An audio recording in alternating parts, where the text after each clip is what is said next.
35 anos depois da morte de Zacarias, uma revelação inesperada aconteceu. Selma Lopes, a única esposa do humorista, resolveu quebrar o silêncio e contou tudo sobre como que era a vida ao lado de Mauro Fátio Gonçalves, o eterno Zacarias dos Trapalhões. Ela falou sobre o casamento, os bastidores da relação, as fofocas envolvendo a sexualidade de Mauro e até comentou, sem rodeios, os rumores sobre a doença que teria tirado a vida dele. No meio de tanta especulação, preconceito e teorias, finalmente alguém próximo falou com todas as letras sobre o que realmente aconteceu. Será que o Mauro teve realmente AIDS? Porque isso nunca foi divulgado então, não é? Se prepare, porque hoje você vai conhecer então um lado do Zacarias, que nunca foi mostrado na TV. Eu sou o Marcelo Milos e depois da vinheta eu te conto.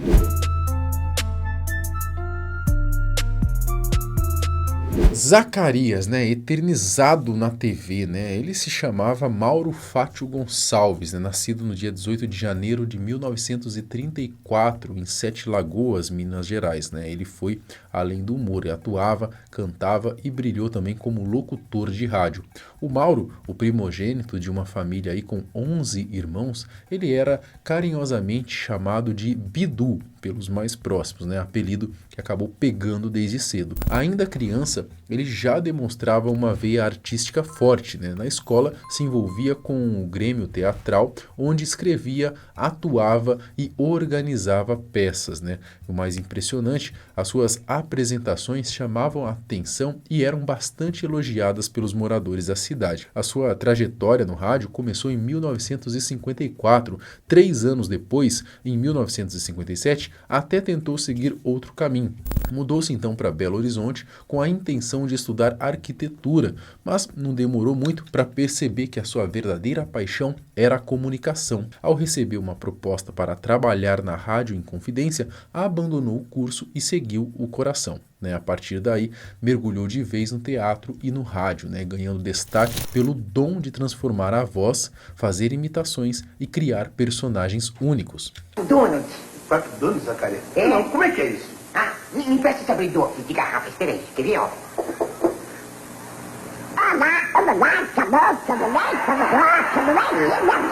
Com tanto destaque, era questão de tempo até que a televisão entrasse na sua vida. Mauro deu os primeiros passos na telinha pela TV Itacolomi, em Belo Horizonte, e em 1963 se mudou para o Rio de Janeiro para integrar o time da TV Excelsior. Anos depois, partiu para São Paulo, onde passou por emissoras como a TV Tupi e a Record. Lá marcou presença em programas de humor de grande sucesso, como A Cidade Se Diverte e A Praça da Alegria. Nesse período, Renato Aragão fez um convite que mudaria tudo, chamou o Mauro para ser um dos Trapalhões, já como Zacarias. Ele topou, voltou ao Rio e entrou para a Globo, onde o grupo com o Renato, Dedé e Mussum se formaria oficialmente em 74. Aqueles caras mudariam então a comédia no Brasil. Os Trapalhões. Antes do grupo se consolidar, como a gente conhece, tudo começou lá em 1966, quando Renato Aragão lançou o programa Os Adoráveis Trapalhões, na TV Excelsior. Nessa fase inicial, ainda não faziam parte do time nem o Zacarias, nem o Mussum. Depois, o grupo migrou para a TV Record, onde ganhou o nome de Os Insociáveis. Mas foi só em 1974, com o retorno de Renato à TV Tupi, que surgiu a formação clássica.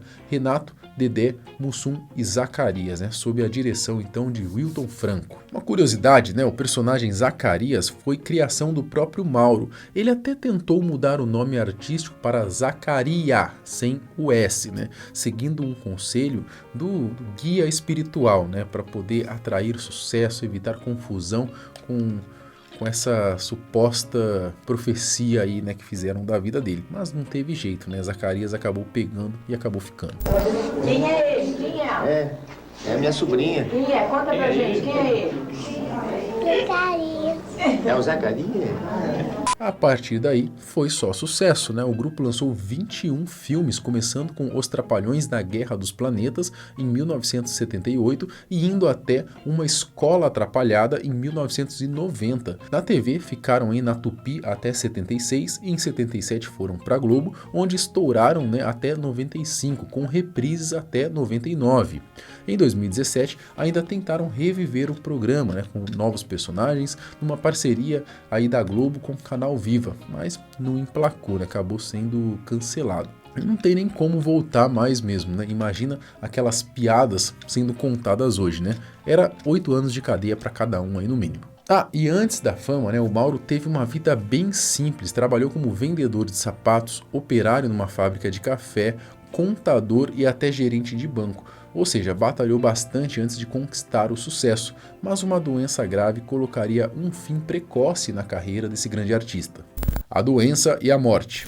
Em 1989, durante as férias do grupo, o Mauro decidiu encarar um regime, né, uma espécie de dieta meio maluca, né, já que ele estava se sentindo fora de forma. A sua dieta se resumia em frutas, saladas e remédios, né? Ele chegou a perder 20 quilos, mas junto com o peso, né, ele também perdeu a saúde, acabou desenvolvendo anemia, teve os pulmões comprometidos e ficou extremamente debilitado. Tão magro e pálido, não demorou muito para que as pessoas começassem a notar que algo estava errado. Foi aí que surgiram boatos na mídia dizendo que ele estava com AIDS, né? Doença que era muito discriminada na época, né? Isso abalou demais o Mauro, que se isolou em casa, né, e não queria falar com ninguém, nem o telefone ele atendia. Coitado, né? De certo, acabou entrando em depressão, né, por conta disso também. Então, mesmo doente, ele ainda conseguiu atuar no filme Uma Escola Atrapalhada, mas quem assistiu percebeu que ele estava bem diferente, né? Visivelmente mais fraco e abatido. No início de 1990, Mauro foi internado na Clínica São Vicente, no Rio de Janeiro, onde permaneceu por 9 dias. E no dia 18 de março daquele ano, Mauro Fátio Gonçalves, o eterno Zacarias, faleceu aos 56 anos, com o laudo médico apontando insuficiência respiratória. O seu velório e enterro aconteceram em Sete Lagoas, no cemitério Parque Santa Helena. Após a sua morte, os boatos sobre a AIDS e a sua sexualidade ganharam ainda mais força. Muitos diziam que Mauro era bissexual, né, e que teria contraído o vírus, mas nada disso jamais foi confirmado oficialmente. Ele foi casado com a dubladora Selma Lopes, de 1958 até 73. Após o divórcio, teve alguns romances breves, como com a cantora Valesca e com Idalina Martins Campos, né, que era bem mais jovem, mas nunca mais teve um relacionamento duradouro, né, depois disso. Muita gente ainda se pergunta se Mauro realmente teve AIDS, né, porque isso nunca veio a público. A verdade é que naquela época o preconceito em torno da doença era enorme, né? O HIV ainda era algo novo, cercado de desinformação e de medo. Assumir uma sexualidade diferente ou falar abertamente sobre o diagnóstico poderia não só afetar a imagem do Mauro, mas também comprometer a reputação dos próprios Trapalhões. Alguns até afirmaram ter visto Mauro ali com um possível namorado, mas nunca houve aí nenhuma prova concreta. A família sempre negou os boatos e Renato Aragão, numa entrevista aí a Pedro Bial, também disse que o personagem Zacarias não era gay. Selma Lopes sobre Zacarias. Depois de todos esses anos, né, desde a morte de Zacarias, a sua primeira e única esposa, Selma Lopes, resolveu quebrar o silêncio e falar sobre ele, né, e sobre o casamento que viveram juntos. A dubladora estava no podcast do também dublador Márcio Seixas. No meio da conversa surgiu inevitavelmente o assunto Zacarias. Eu fui casada com um ator que eu amava. Zacarias.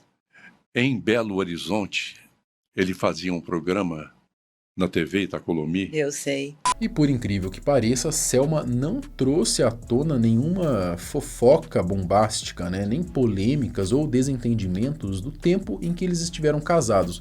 Muito pelo contrário, né? Ela falou com carinho sobre Mauro, elogiando o seu talento como ator e destacando o quanto ele era admirável, tanto na vida pessoal quanto na vida profissional. Eu gostava muito do Mauro. E ele não é porque tenha sido meu marido, mas ele era um ator maravilhoso. Eu me lembro de uma campanha dele no Banco Nacional, A cara José do do Mauro, Banco o José Nacional. do Banco Nacional, era uma cara adorável, É né? verdade, né? Ele não dizia, não sei se falava, mas não precisava. Não, a cara dele A se expressão via. dele Era bastava. verdade, era verdade. E ao falar sobre o relacionamento dos dois, a Selma fez questão de destacar que Mauro era um companheiro maravilhoso, alguém carinhoso, presente e com quem ela viveu momentos muito especiais. O Mauro, Paulo, ele foi um marido maravilhoso e um pai maravilhoso. Essa moça que está aqui do lado, que é filha dele, a Laura. É, filha dele. Laura.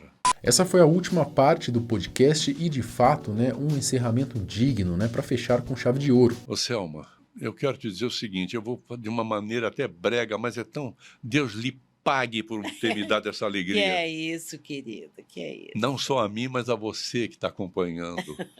Muito obrigado. Eu que agradeço a oportunidade de falar um pouquinho de mim. Quando muita gente poderia imaginar que ela usaria o momento para expor segredos ou causar algum rebuliço ali por mídia, né, a Selma surpreendeu, né, mostrou apenas carinho, respeito e admiração pelo ex-marido. Algo raro, né, e realmente surpreendente nos dias de hoje.